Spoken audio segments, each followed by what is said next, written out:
Hello, I'm down here again.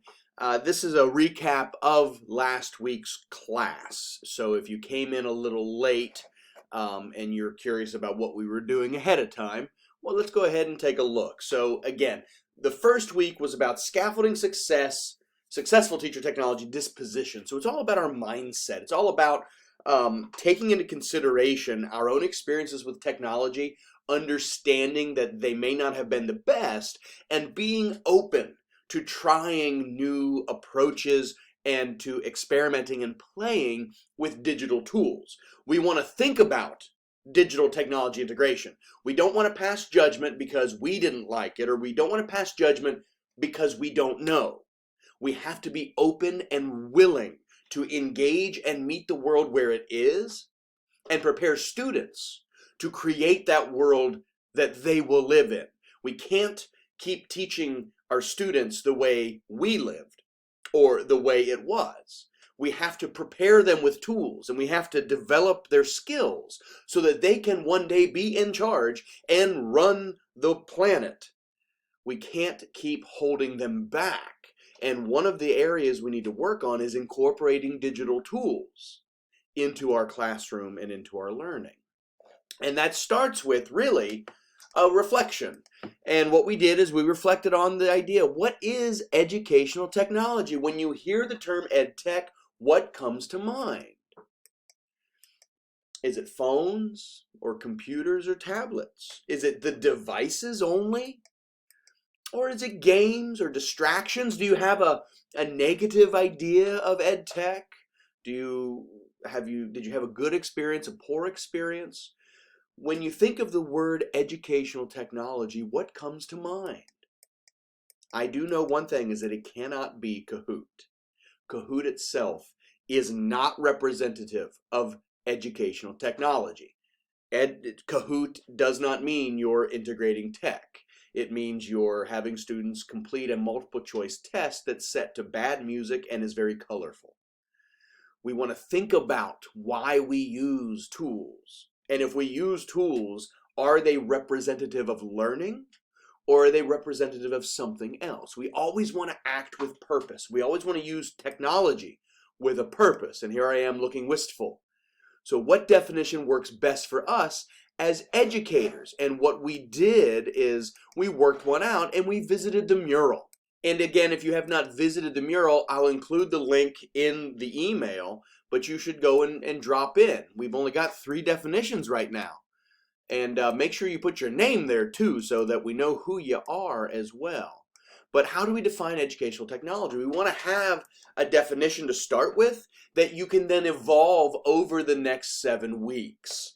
And we drop these right here. And so you see 3 definitions here, and we're going to hopefully add more to that.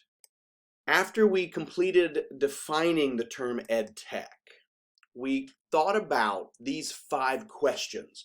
In your digital resume, you're going to create a philosophy of educational technology. You're going to, record it, audio, video. You're going to paint it, draw it.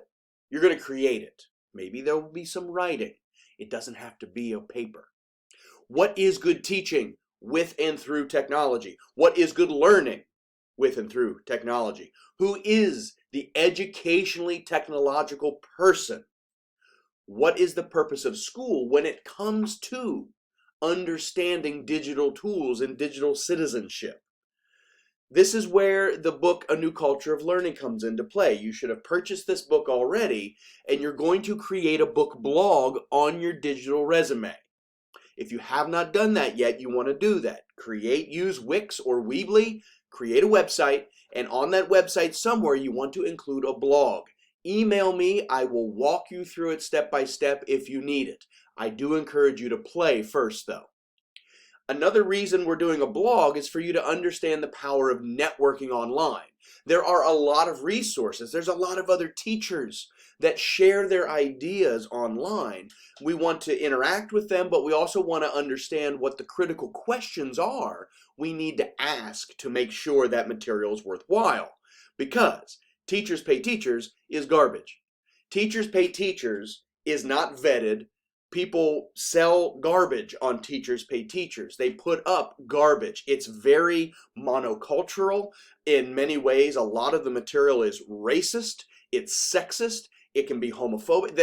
There are a lot of problems with Teacher Pay Teacher materials that if you don't understand the importance of asking questions and you just take what they have and use it, you could have a lot of issues down the line. And so, again, we want to avoid things like Teachers Pay Teachers, and we can introduce ourselves to other websites and resources that we can actually use that are worthwhile, because we're going to play.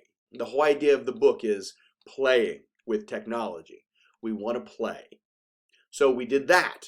Then we dove into our frameworks, and I asked us to consider the 21st century skills, critical thinking, yes. Creativity, absolutely. Collaboration, communication. And then I even shared what those might look like if I was doing something in Photoshop. And so here's me critically thinking. Here is me being creative. Wow, very neat. So polite. I'm messing around with that Doge meme. If you've ever seen that Doge meme. Wow, much creative. Amazing. It's silly. And then, of course, we want to collaborate. We want to work together, not just with ourselves, but with other people, and we can do that online. And communicate.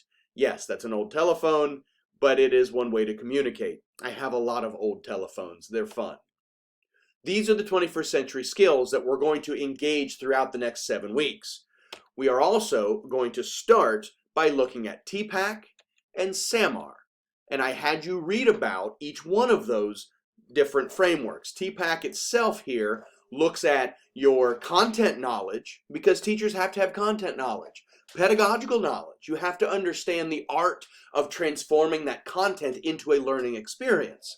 And then technology knowledge. What do you know about digital tools? And then at the middle of that is an integrated experience where the content and the pedagogy and the technology combine for that learning experience. That's the TPAC model. Now, SAMR is a little different. It's a little more broken up into pieces. You got substitution, where you're simply replacing what you used to do with a piece of technology, but you're not doing anything different. Think chalkboard, whiteboard, overhead projector, LCD projector, digital television screen, smartboard. You're not doing anything different. It's still being used for the same purpose, to display and convey information, even though it's digital. Augmentation, where it's not a direct substitute, there's something a little different. You might call smartboards an augmentation, maybe, depending on what you do with them. A modification is when technology actually allows you to redesign what you're doing entirely. And so thinking about overhead projectors or thinking about smartboards, having students step into images and act things out. So you're not using the technology to simply display information, but you're having students interact with that information, maybe modifying what you do. And then there's redefinition, where you use that technology to totally rip apart and recreate whatever it is you used to do. We looked at those two. And this week, what we did, in the previous week, in week 1, I had you investigate the ISTE standards, which is extremely important. We want to all semester focus, and each class will do something with the ISTE standards. And so then I shared this with you. Here's an example of an infographic you might have created based on SAMR and how you understand it. But then it was your turn, and I think many of you jumped in while we were doing this. So this assignment is in week 1, module 1 under Blackboard, and you can go take a look at it so that you can kind of be aware of what we did, and then we dropped that in on the mural, and here's where it was, okay?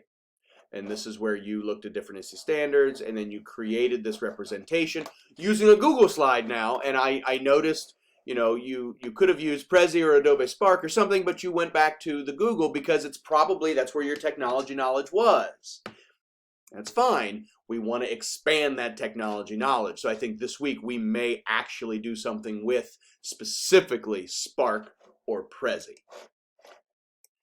And then after that, we dove into the projects, and I think everybody was here for this. We're going to do the 21st century skills. Yeah, there's learning skills, but there's also literacy and life skills that are combined and connected with that. We're going to express, let me move my image out of the way here if I can. The first project you're working on right now, expressing your learning environment. Then you're going to evaluate digital tools next week. And then we're going to build an online inquiry class project, which is a web quest. And then we're going to tell a reflective digital story. That's what we did last week, everybody. If you have any questions, you can email me. But I encourage you, please go into our mural and create a definition and make sure you post that definition here. And then also begin to create your digital resume and make sure you include a blog. Please email me with any questions or text my Google number and we can chat. Have a fantastic week.